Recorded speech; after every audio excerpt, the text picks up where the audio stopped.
and that's a great fact. So we need live mentors in our society to develop the community to deal with this challenge. Okay, all right, fair enough. I guess the question, or I guess the way you look at the answer, really depends on your perspective, right? So recent figures that came out, Statistics Canada, from the new household survey, shows that there are approximately 1 million Muslims in Canada. Okay, reported cases of radicalization or violent radicalization are approximately 20 or so. Okay, so when you look at the numbers, it seems quite small.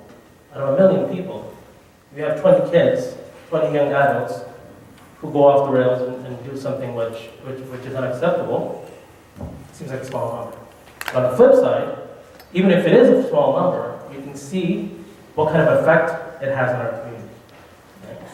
So, what I would say, my opinion, that yes, it may be a small number, but that doesn't necessarily mean that the problem is small. Okay? So because, and again, it's not because of the number of people, but it's rather because of the effect that it has on us.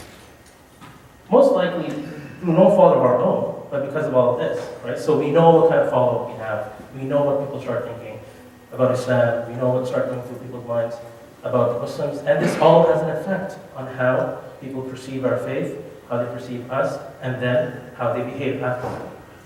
Okay. So, brother says that it's absolutely not a problem. Everyone agrees, I guess? No? Okay. So, It is a problem. it is a problem. It's a big problem. It's a big problem. Okay. All right. Yes. Yes, I agree. It's a big and serious problem, Okay. and we have to teach our youth to make a balance, a middle path. And then they are getting knowledge through the internet, Yeah. and that's a great fact. So we need live mentors in our society to develop the community to deal with this challenge. Okay. All right. Fair enough. I guess the question, or I guess the way you look at the answer, really depends on your perspective, right? So recent figures that came out, Statistics Canada, from the new household survey, shows that there are approximately 1 million Muslims in Canada. Okay, reported cases of radicalization or violent radicalization are approximately 20 or so. Okay, so when you look at the numbers, it seems quite small. Out of 1 million people, you have 20 kids, 20 young adults who go off the rails and do something which is unacceptable. It seems like a small number. On the flip side, even if it is a small number, you can see what kind of effect it has on our community. Right? So, what I would say, my opinion, that yes, it may be a small number, but that doesn't necessarily mean that the problem is small. Okay? So, because, and again, it's not because of the number of people, but it's rather because of the effect that it has on us. Most likely through no fault of our own, but because of all of this, right? So we know what kind of follow-up we have. We know what people start thinking about Islam. We know what start going through people's minds about Muslims, and this all has an effect on how people perceive our faith, how they perceive us, and then how they behave afterward. Okay. Now here's a challenging question. In Canada, we have freedom of thought, we have freedom of expression, right? So I can stand here and pretty much say whatever I like. Okay, apart from the fact that you may kick me out of here, right? Other than that, I have the right to say a lot of things. So, and I have a lot of, I have the right to think about and believe in a lot of things as well, and even though they may be politically incorrect. So what's wrong with violent radicalization? Yes. No, it gives a misrepresentation of a group of people or religion. Okay. So representation.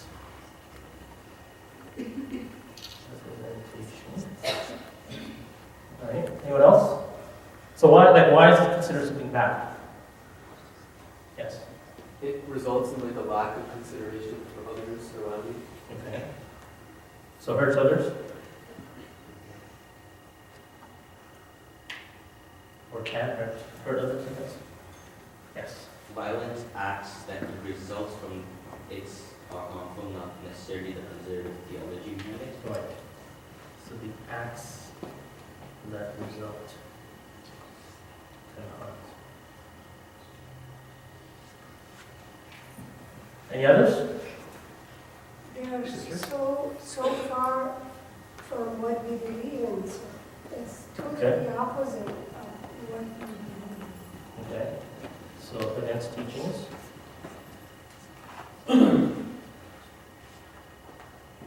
Okay. So now I think you're all right. So as far as freedom of thought and expression goes, like I said, I can really believe whatever I want in my head.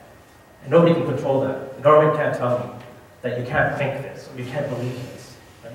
It's when those thoughts and those beliefs start breaking laws or leading me to do things which break laws, which hurt other people, which take away the rights of other people, that's when it becomes a problem. So that's why the focus is on violent radicalization. So even the security agencies, so RCMP and CSIS and so on, that's what they're going to be focusing on. So they're focusing on violent radicalization, but also radicalization because many times that's what leads to violent radicalization. Okay? All right. So what's one factor, in your opinion? So I just might need one word, maybe a few words. One factor, in your opinion, that helps a young person or leads a young person to go on this path. Yes. Social isolation. All right.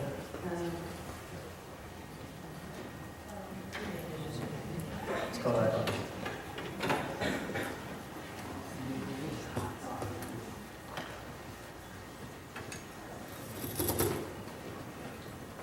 Yes. Brainwashing.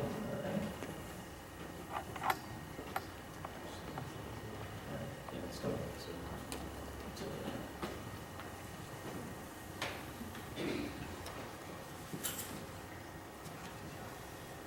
All right, any others? Yes. Wrong source of information. Wrong source of information, okay.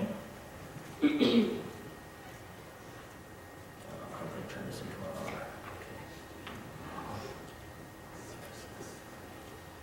info. All right, very good. Back, yes. Lack of knowledge. Sorry? Lack of knowledge. Lack of knowledge.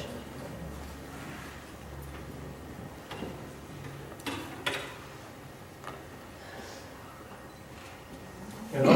Yes. Personal agenda. Personal agenda.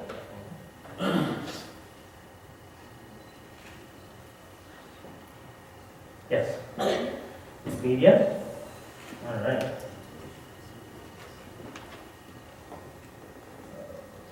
Yes. I just want to add two words to lack of knowledge. It's about religion, the lack of knowledge about religion. Okay. So let's add that in. Yes. Identity crisis. Identity crisis.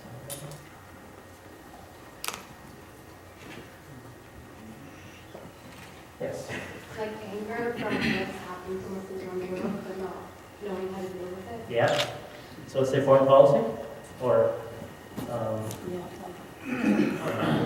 global events. Reaction. Okay.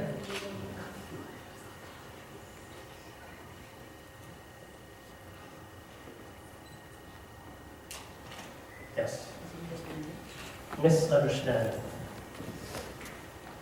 So that I guess that could go with lack of knowledge, right? I know it's supposed to be one word, but we're running out of space. All right. Yes. Yeah, lack of tolerance. Lack of tolerance, all right. So lack of knowledge. Tolerance.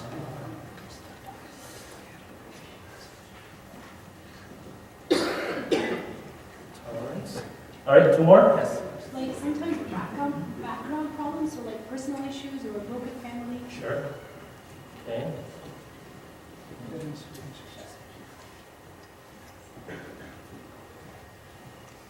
Yes. Pressure. Pressure? Okay. All right. Very good. So going to take a look tonight, or this evening, at a few factors. So as you can see, there's many factors that can play a role. So whenever I'm asked, especially in an interview, it's like, okay, so what's happening? What's leading to this path of radicalization? Usually I'm like, I don't know. You know, like, there's so many different factors that can play a role, as you correctly pointed out, that it's really hard to pinpoint all of them, and they don't all happen to every single person. They don't occur in every single instance. But there are a few, I think, that are somewhat important, or that are more common than others. So let's talk about those.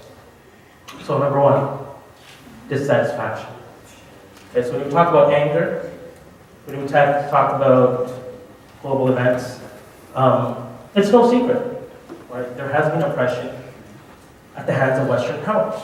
Right? Western powers have committed oppression, have committed injustices, have caused illegal wars. We know that. This is not a secret. Everyone knows about this. Okay? And their involvement, most of the time, or pretty much all the time, has been for their own interests.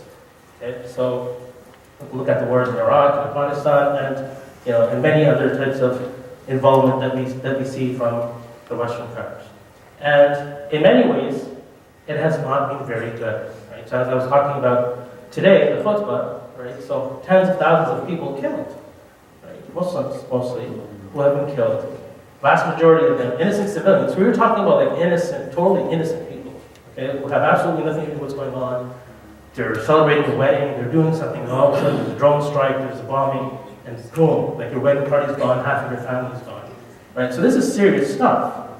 This is serious stuff, yes. Called collateral damage, right? So there's a nice little two-word term that's applied to it, and that's it, and it's forgotten for the most part. So this is all fact, this is all reality. So it has resulted in, this involvement has resulted in oppression, loss of life, and devastation in many ways within human. And we can find numerous examples, but I don't need to go through all the examples.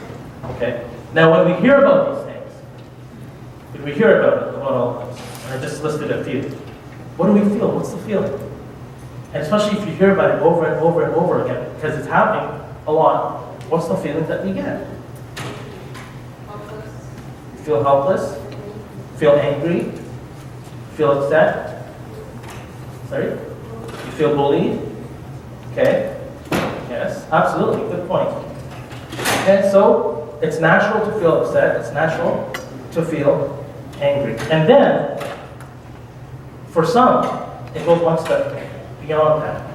And that is living here. When you look at society around us, and especially for someone who's becoming more religiously aware, it's very common to start seeing many other problems. Especially when you're young and you're becoming religiously aware, you look around and you see the types of things that people are involved in, and it almost seems like everyone, and even though it's wrong, but it seems like that all of this is just evil. It's just evil. So the government's bombing Muslims and killing Muslims, they're attacking Muslim countries, they're using their oil, they're putting in oppressive dictators and supporting them, and talking about democracy on one hand and supporting these dictators on the other hand. And then on top of that, then you have society here, and everyone's just into alcohol and drugs and this and that and materialism. So it's all evil. It's just all evil. So let's just deal with it. Let's just deal with it and teach them a lesson. Okay? And that's when attacks sometimes become justified in people's minds, incorrectly become justified. So, so the types of plots that we sometimes hear about, or that are carried out, without going into details of who may be behind it and theories and things like that, the fact of the matter is that innocent people get hurt. Innocent people get killed. And that's not to say that, okay, we care more, and there was that discussion, right, after the Boston bombings, there was that discussion about, why are people condemning, some people are saying this, right, Facebook feed was like, was lit up with this discussion, that do we care more about some lives than other lives? Why are we coming out and condemning this attack and not condemning that attack, right? So that discussion comes out. But as far as I'm concerned, they're all wrong. all the tax are wrong. There should be no loss of innocent life. Like, just because someone is Muslim, it's not a Muslim, I won't be like, yeah, I'm not going to let them, let them burn in their burning car or whatever. Why? You're not going to do that. You're going to go out and help any innocent person that is being oppressed or that is in danger. So, because of this blanket perception of evil, in the mind, there's an incorrect justification of attacking everyone. And it's stretched. And so, well, everyone's a legitimate target because they're all paying taxes to this government. And this government is the one that's going and doing the bombings. So then their money is actually going to make these bombs and kill our people, so therefore everyone's a legitimate target now. What kind of logic is that?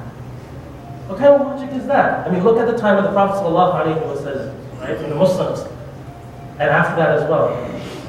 Prophet ﷺ's instructions were very clear. Even in the time of war, the rules of engagement, the instructions were very clear about who is a legitimate combatant, who can be targeted, who's not. Women and children obviously are not. People who are not fighting are not. So that was very clear. Now, if that same logic was used then, it could be said, well, the women and children, their families, they're also supporting their fighters, right? They're cooking meals for them. They're giving them a place to sleep at night, so therefore they all become legitimate targets? No. Prophet ﷺ never allowed that, so that's flawed logic. Of course, there's that huge emphasis in Islamic teachings on not committing injustices. Zulm, right? Oppression. Will be darkness on the day of resurrection, the Prophet ﷺ told us.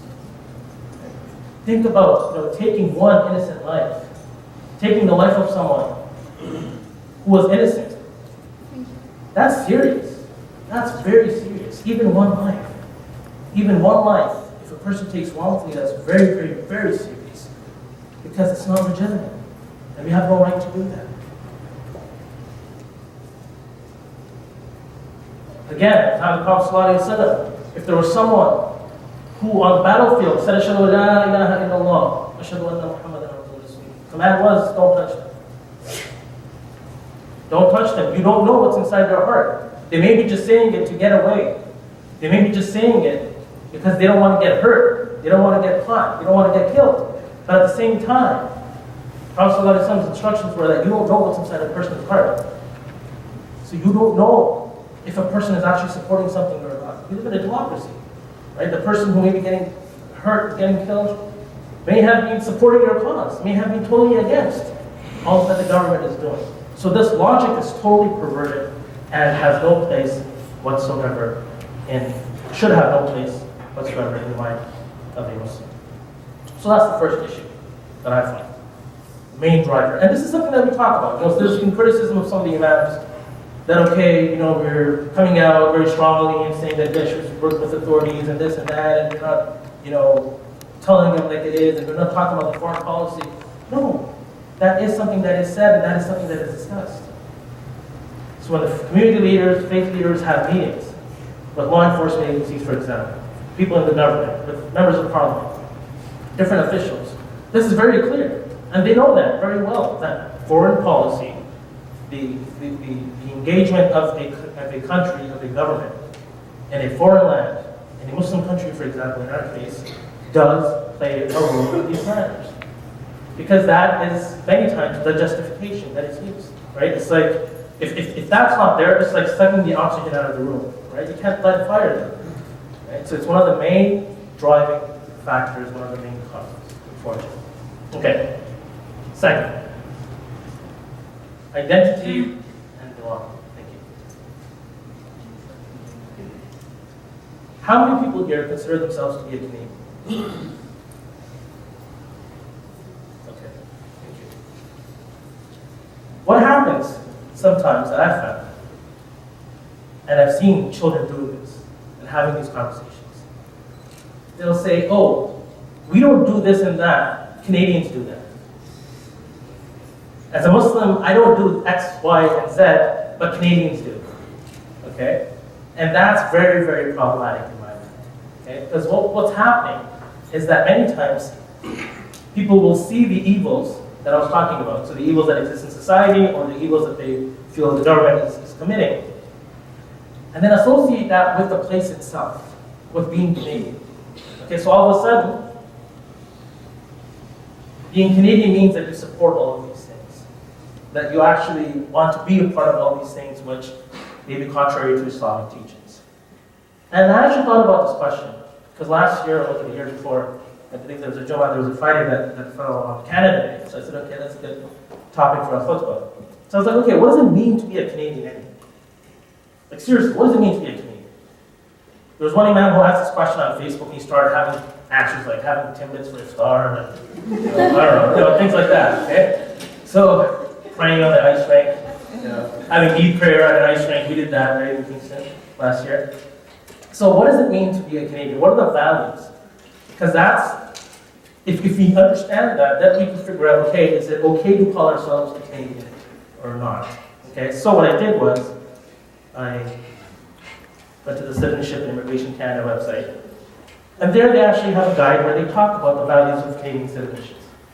Okay? So take a look. So they talk about the values, right? So they talk about obeying the law. Obeying the law. Okay? And there's this, appears to be this misunderstanding in some minds that, because the laws of the country are not based on the Quran and the Sunnah, so therefore we don't have to follow the laws here. Like, seriously. You think like every single rule and regulation that exists in the world is based on the Quran and Sunnah? No, it's not.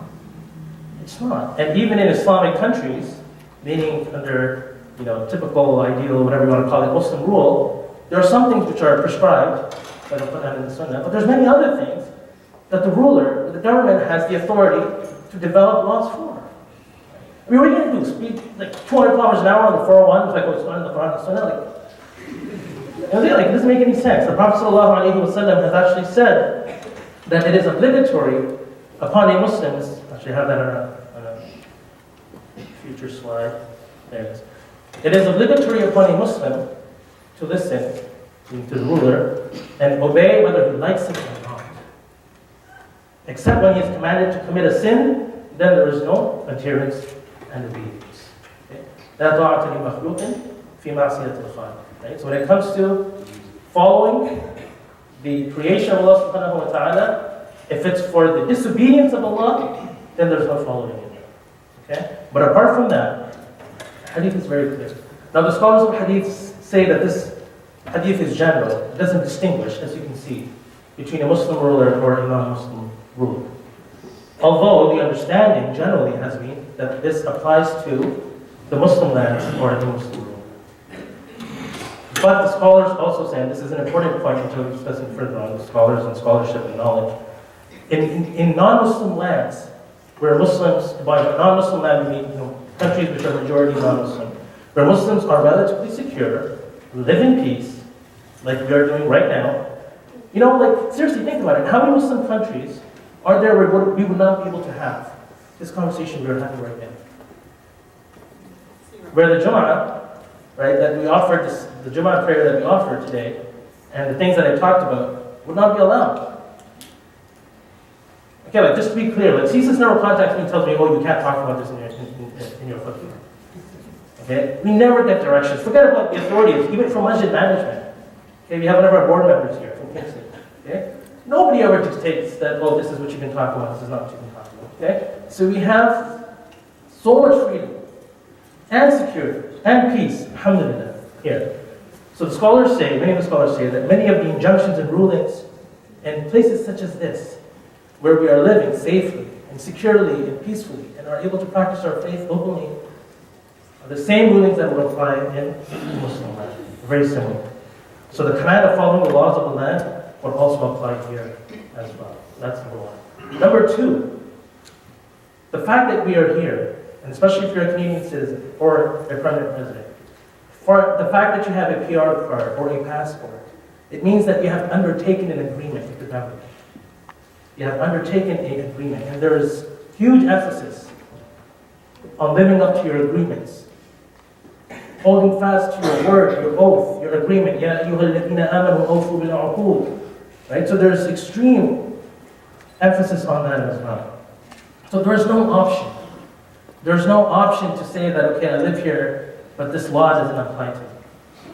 this law doesn't apply to you. Okay? That option is not there.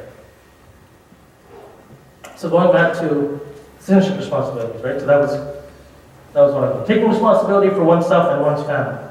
Okay, that is something that Prophet ﷺ has told us as well. It's an Islamic value. There's a hadith, the chain of narration may be somewhat questionable, but the Prophet ﷺ said, طَلْبُ كَسْبِ الْحَلَالِ فَرِيضَةٌ بَعْدَ الْفَرِيضَةِ. To seek lawful earnings is an obligatory duty following other obligatory duties. It's an obligation. After the obligations which have been prescribed, after that, to earn lawful earning is a duty. And that is what we're learning here as well.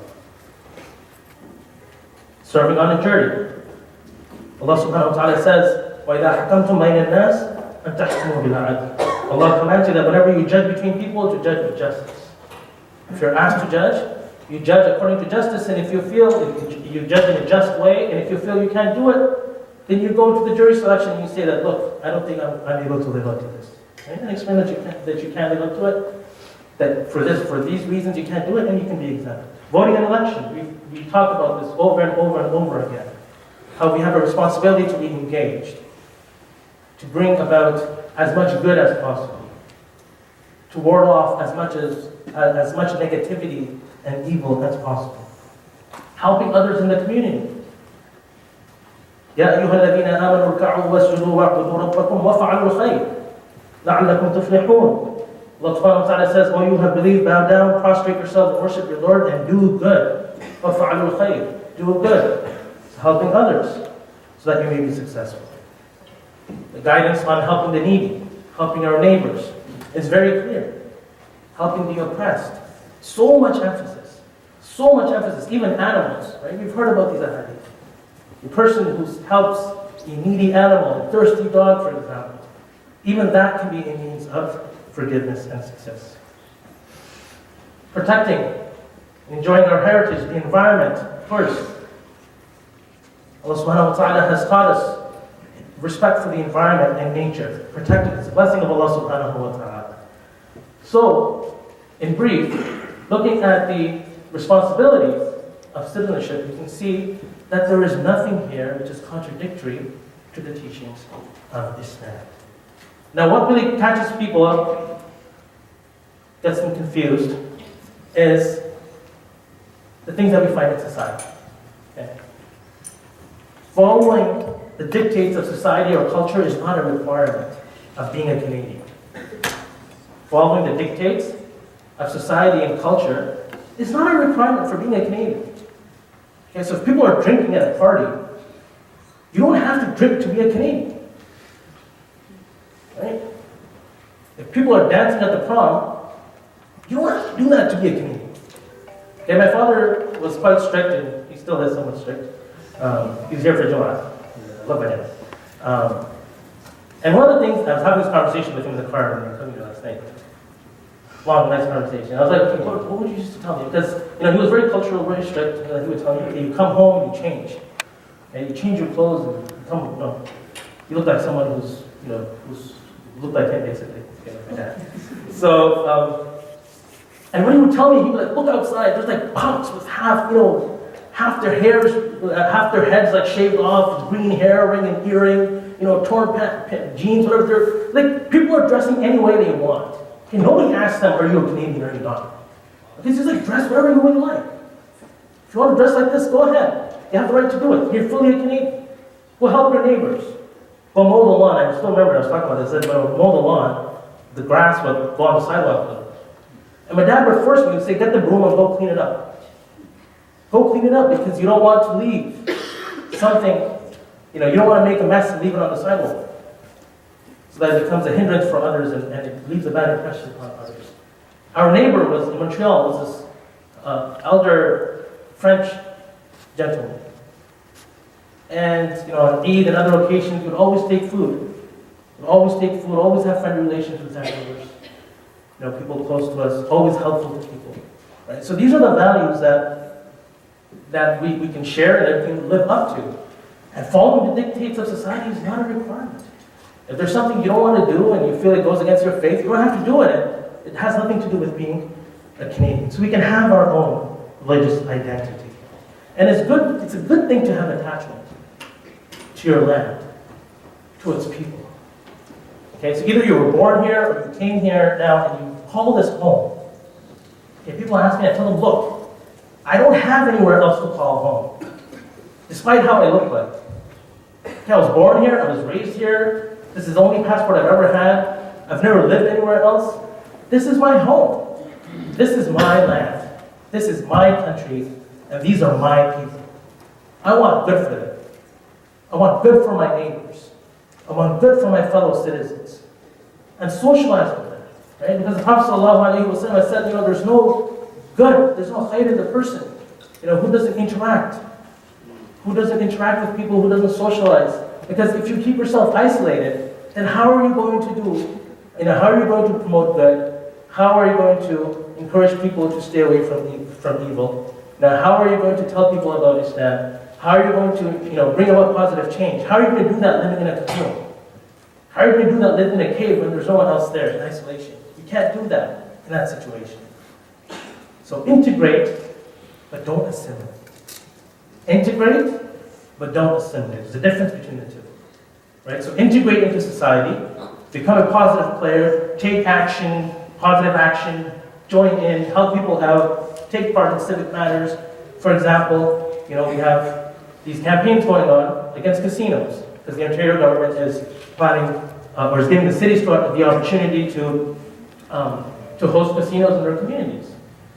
Right? So if this is something you feel is wrong, take part in that. It's your city. This is a value which we learn from the Quran, that gambling is incorrect. But okay, join these movements and take part and take an interest in what is happening around you. The examples are very clear. The prophets, ﷺ, all of them. You think they would be able to carry their mission out if they were living in caves, in cocoons, not interacting with other people? Of course not. How would they carry the message? Look at the Sahaba radiallahu anhum. May Allah be pleased with them, who traveled far and wide to all different types of places. And those who came after them, the pious people, they went there, they settled there, they took that land, that place as their own. They established themselves, they set up their families there, they interacted, they had business dealings, they socialized with people. And this is how they were able to bring about positive change. So be a good Canadian, be a good Muslim. It should be very clear, especially for all the young people here. There should be no confusion in your minds about being Canadian and being Muslim. Because this is one of the main factors. Children don't know where they belong. Parents want them to be Pakistani Canadian, Egyptian Canadian, Syrian Canadian, whatever it is. When they go to school, they feel like they don't fit in. They don't know what's going on. I've had children tell me that, man, when I go to school, I feel like 75% Muslim, 100%, or like 100% Canadian, or something like that, some sort of weird formula. When I come to the masjid, I feel more Muslim, I feel less Canadian. I go to school, I feel more Canadian, I feel less Muslim. I'm like, dude, that's not what's supposed to be happening. Right? Like, I appreciate the fact that you're honest enough to tell me that, and that's wonderful. But in our minds, it should be very clear that we're Canadian and we're Muslim all the time. We're not different in one place or the other. I'm a Muslim just as much as I'm here right now, or I am on the minbar when I'm giving the khutbah, as I am when I'm in front of the TV camera. Okay? It doesn't make a difference. Or playing hockey. I haven't played hockey in a long time. But whatever, playing basketball or whatever it is, okay? There should be no difference. You're a Canadian, you're a Muslim, be proud of that, and live up to the requirements of each one. Because we talked about following this. So take ownership. Take ownership of the problems. These problems that we find around us are my problems. So let me be part of the solution. Like I said, about the casino issue, for example. If you have a problem with something that you find, okay, you don't like people drinking, for example. Okay? Fine. You hate it when you see a beer truck on the highway. Okay? Whatever. Do something about it. Don't go blow up the truck, of course. But do something positive. Do something positive. Right? Talk to people. Explain to them why drinking may be bad for you. Give them, share the wisdom behind why you don't drink, why Allah subhanahu wa ta'ala doesn't want, has told us not to consume alcohol. and drugs. Right? Share these things, promote these teachings. Be a source of positiveness and be a source of goodness. By the way, we'll have question and answers at the end.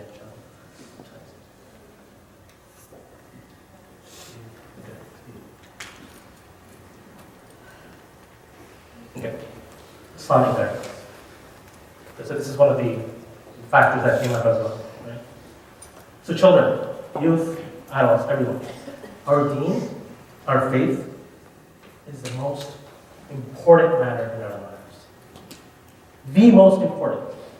There's nothing else that's more important. Because this is what's going to have the most lasting impact upon us. And I was talking about today, for those of you who weren't here at the khutbah, about our relationship with Allah. Okay, we all have that relationship. Okay, whether we like it or not, whether we want to ignore it, whether we want to bury it, whether we want to forget about it, we have that relationship. Everyone does. Okay, so we've got to build that relationship.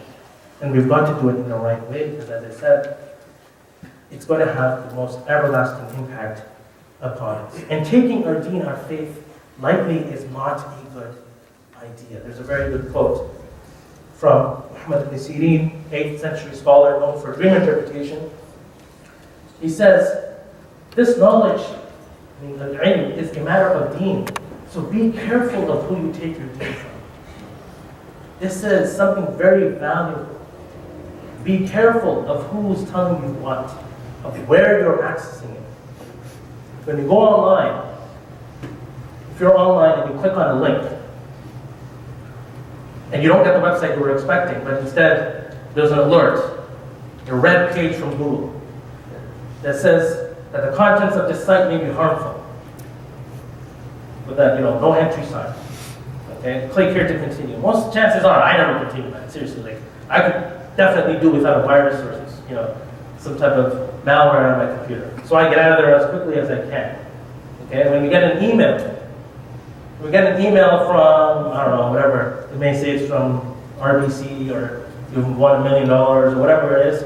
How many of us actually click on it? I know actually some people do, but most of us are very careful about that because you want to make sure that we're not going to get anything on our computers that may be harmful to the computer, may be harmful to our privacy, and to the things that matter to us.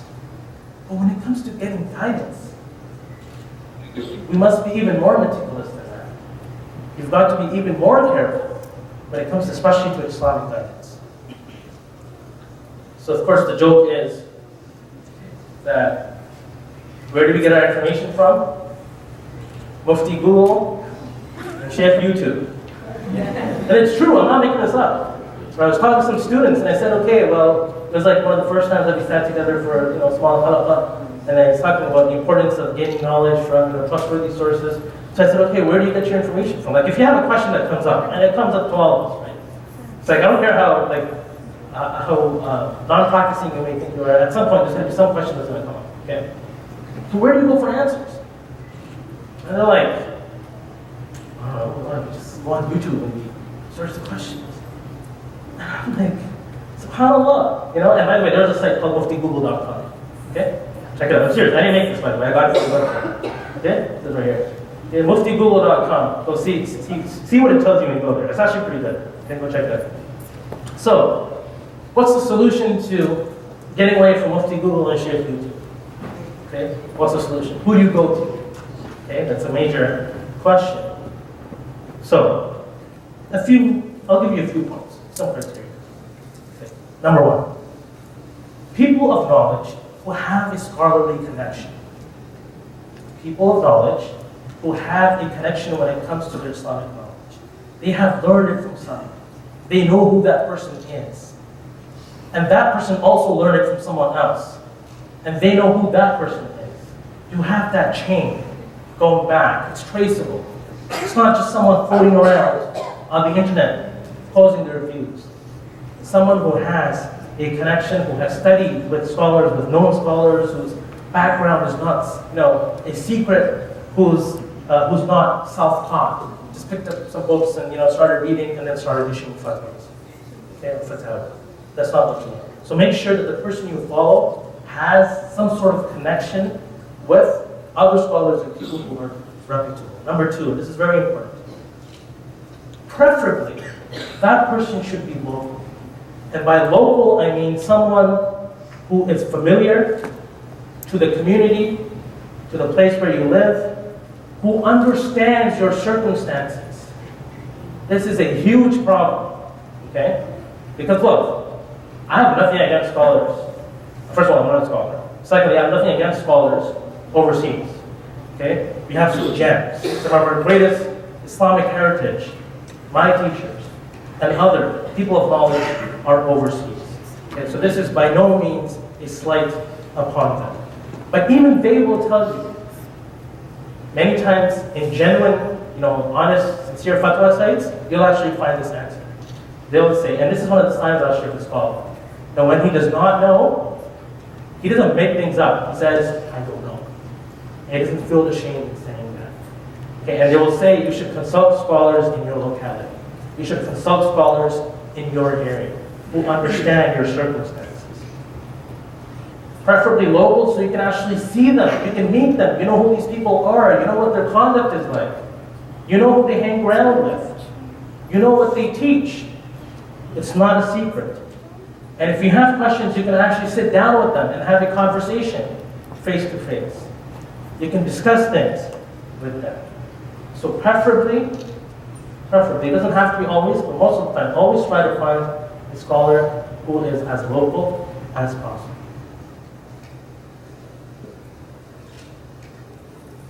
And finally, someone who is trustworthy. And how do you tell if someone is trustworthy? You can be creative and try to find different ways to do that. But basically, someone who is trusted by people who are God-fearing, by people who are pious. And they don't necessarily have to agree. Okay, this is another misconception we have. They feel like, well, okay, if I don't agree with someone, I need to be disrespectful. That's not the case. All of our scholars, all of the upright scholars of the past have always had utmost respect for others, or the vast majority have. Even if they've disagreed on major issues. Always have adab, and always deal with each other with proper adab, and in a good way. So people who are scholars, who are trusted by God-fearing people, who are practicing, who are honest, who are sincere, basically who show prophetic characteristics. Because let me ask you, okay, if the Prophet ﷺ was here with us, okay, would it matter what I'm saying? What anyone else is saying? What any other scholar is saying? No, we would all go to him, right? Okay, but he's not here with us.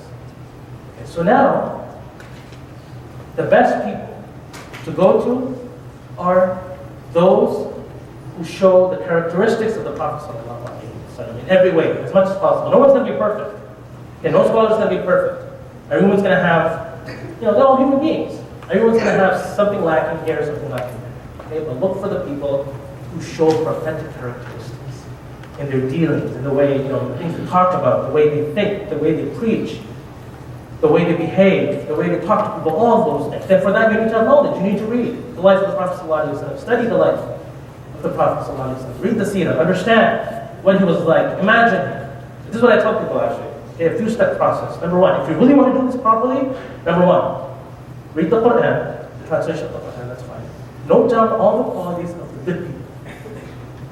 Believers of the mu'mineen, the muttaqeen, muhsineen, all the good people that Allah talks about in the Quran. Then note down the qualities of the people Allah talks negatively about. The munafiqeen, the hypocrites, those who disbelieve, so on and so forth. Okay? That Allah talks about in the Quran. So you have that criteria. Read the life of the Prophet ﷺ, study the life, note down his characteristics, his qualities, his attributes. Okay? Now you start your search. Imagine what the Prophet ﷺ would be like. See in which scholar do you see those qualities, or as many qualities as possible, because no one's going to be perfect. Do that, and believe me, inshallah, do that sincerely. Make dua to Allah, and Allah subhanahu wa ta'ala will guide you to the right people, inshallah. All right. So we talked about a lot of the problems, possible solutions. Okay, so one thing I want to point out that when someone has come to the point where they have become brainwashed and they are going towards radicalism, and they become radical, become radicals. It's very hard to get to them at that point, because they may not even be here right now. They may not even want to listen to what I'm saying or what others are saying. Okay, and there's no way of ensuring that we can have tabs on every single person in our communities. Okay, nobody does that. Okay, there's criminals everywhere. There's people who have stuff all over the place. No community keeps tabs on every single person to ensure that they're responsible for everything that they do. Okay, so that's not possible. But what we can do is we can try to intervene before. We can try to intervene before a person gets closer and closer to that point. And I would say, number one is the role of the parents. Number one is the role of the parents. To have communication and have trust. Communication and trust between parents and the children. I don't want to go into a lecture about parenting. I'm sure there's other people who do a lot, who can talk about that a lot better than I can. But that is, in my mind, a fundamental element of a possible solution. Second, the dissatisfaction that we feel. Okay, so we talked about anger. We talked about dissatisfaction. We talked about foreign policy, things happening overseas. Channel that anger in a positive way, in a productive way. Okay. So I mean, just because, let's say my laptop's not working, right? Okay. Let's say it's my laptop battery's messed up, so that's why I need to have it plugged in. Okay, I can get upset over that, I can get angry over that sometimes. It's just like something's not working when it's supposed to. Okay. That anger, that upsetness I feel, I can channel that in different ways. Right? I can get really mad at my laptop and start banging on it. Okay? I'm channeling my anger. I'm taking it out. Is it going to help? No. Is it going to help? If I start banging on my laptop, it's not working, is it going to help? No, it's not going to help. Right? I probably end up breaking the laptop. Okay? On the other hand, I can channel that frustration and think, okay, why is it not working? And that happens sometimes. I'll think, okay, you know what? I'm fed up. This thing is just like, bothering me so much, I need to figure out what's wrong with it. Okay, I'm going to open it up, I'm going to take a look, I'm going to fix it. Okay, I'm going to take out the battery, order a new one, whatever it is I need to get done, go show it to someone who can fix it. So that's channeling it positively. So, sure, be vocal about foreign policy. Okay, if there are things that you don't agree with that are happening, be vocal about it. Right? Take to social media, write letters, have campaigns. Take positive action, which is legal. There's nothing wrong with that. Raise awareness. Fundraise for the victims. Fundraise for the victims. So people who are suffering already, okay? If you go and take some more lives, how is it going to help them? I mean, it's wrong in the first place, like taking innocent lives. But on the other hand, what's it going to do for them anyway? How is that helping them? Right? It's not. So take positive action to help them. Talking about the culture and the things that they might find in society that was saying, that may be incorrect, that they may not like. First of all, let's continue to correct ourselves. Change starts from me. Change starts from me. Always remember that. If there's a problem that I see in others, I've got to look at myself first. Okay? Because many times it happens that I'm looking at something which is negative, but I myself am involved in like 10 other messed up things. Okay? So let's start from myself first. Okay, look at myself. I look at myself, I try to see how can I correct myself. Recognize bad as bad. It's something which is incorrect and it's against Islamic teachings. Recognize it as such. Okay, that's fine. Promote good values. Promote things which are positive. Promote things which are good. And when we want to confront, we confront it in an appropriate way. Do it in a positive way. Like the example I was giving about alcohol. Right? Have a clear, strong identity. Live a strong Canadian Muslim identity. So practice your faith. Practice your faith, practice it properly. Practice it properly, always continue to improve in your faith. Because you never want to become stagnant. You never want to become stagnant. Because what happens when water becomes stagnant?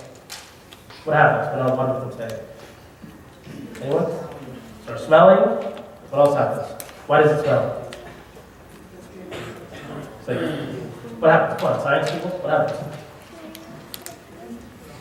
You start having all this growth, right, inside water. Okay, so you don't want to be stagnant, because that's how we end up becoming ourselves too spiritually. Just want to continue improving, continue trying to improve ourselves, be strong in faith, but at the same time be engaged in our communities and our affairs. If there's something happening in our neighborhood, get involved. Why is your voice not there?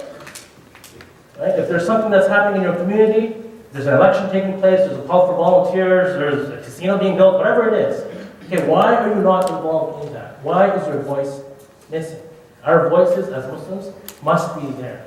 Join in, be part of the conversation, be engaged in our communities and our affairs, and look for solutions to Canadian problems. So every time you think, oh, Canadians do that, or that's a Canadian problem, sorry, that's my problem.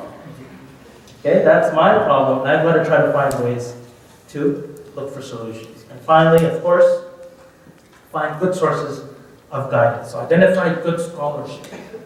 Identify good scholarship, connect with such people, and promote it. Promote it and make it available. So that our youth, our young people, don't have to go online. They don't have to go online to search for answers. When they want to know, when they have a question, they have someone they can connect with, someone they can go to, someone they can freely and frankly have a conversation with and pose their questions to without being afraid of being judged or without afraid of asking the wrong question. Build trust between youth and Islamic institutions. Build trust. Right? There's a serious lack of trust. Youth feel like, well, I'm not necessarily talking specifically about London, I'm talking about generally. Right? Youth feel like, oh, we're not welcome. They don't want us. They don't want to hear my ideas. They don't care about how we feel. They don't care about the issues that are important to us. And the institutions are like, well, the youth don't want to come. Okay? So you've got to fix that and build trust.